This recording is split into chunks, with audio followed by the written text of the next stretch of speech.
on, especially the economists throw those ideas, the policymakers throw different ideas, the financier making different ideas, and then I was lost in that crowd. I don't know what to say. I was just sitting in my meditation mood. Finally, the president asked me, Venerable, what about you? Then I said that, sorry, I think I'm in the wrong crowd. I think you have invited me into the wrong place. I'm not supposed to be here at all. Because the way you are talking all about economy, the world economy, is about increasing your income, increasing your wealth, increasing all those things, and you are talking about inequality. But, sorry to say that, I take vow of poverty. If you are saying that by the task of sustainable development goals, number one is the elimination of poverty, then if you are success on that task, then there is no place for me to stand in this world. I have to suicide myself. Because I take vow of poverty, I live in poverty intentionally. Then all these scholars went silent.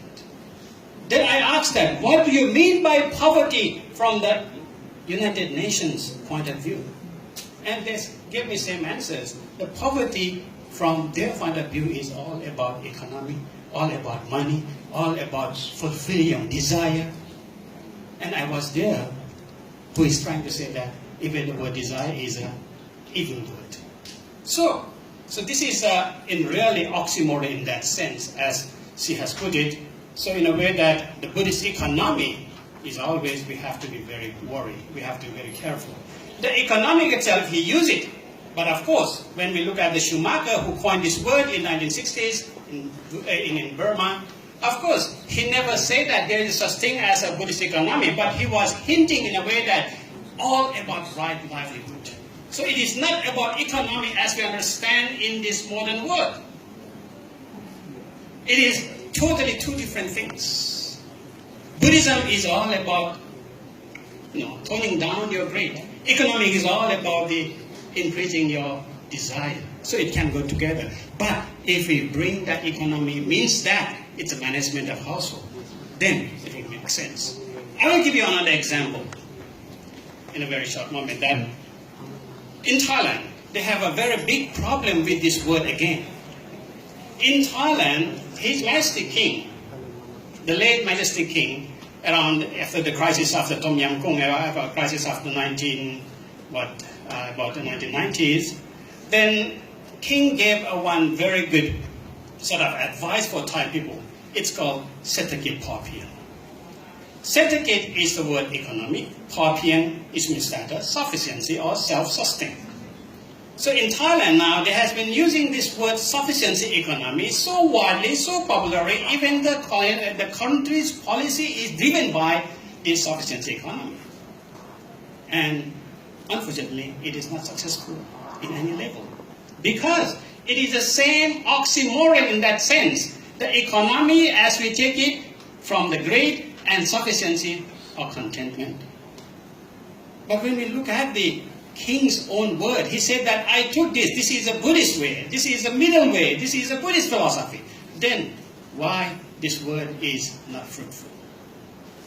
If you look at the word there, actually the His Majesty, late Majesty King took the word very greatly grounded on true Buddhism. If you are Pali scholar, we know that Santuti Paramang Dhana. That is, contentment is the ultra wealth. The wealth in the terms of Buddha, in Buddhism, doesn't mean money again. Even in English, wealth is the analogy of health.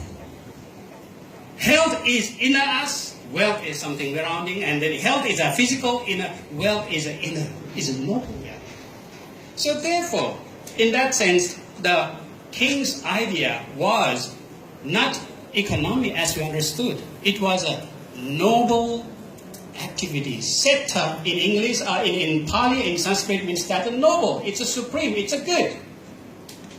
And Git means started from the Kitcha word, which means the activities.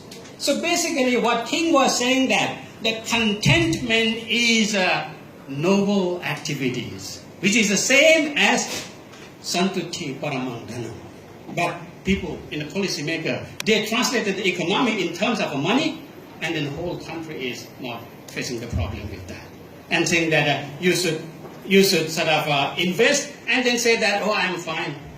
I just take this this sort of benefit. Is there such an economy says that you are enough? Is there such an economy says that I'm done, I'm fine, okay, if I invest 100 rupee, I get back 100 rupee, I'm more than happy. Is there such an economy? Of course not.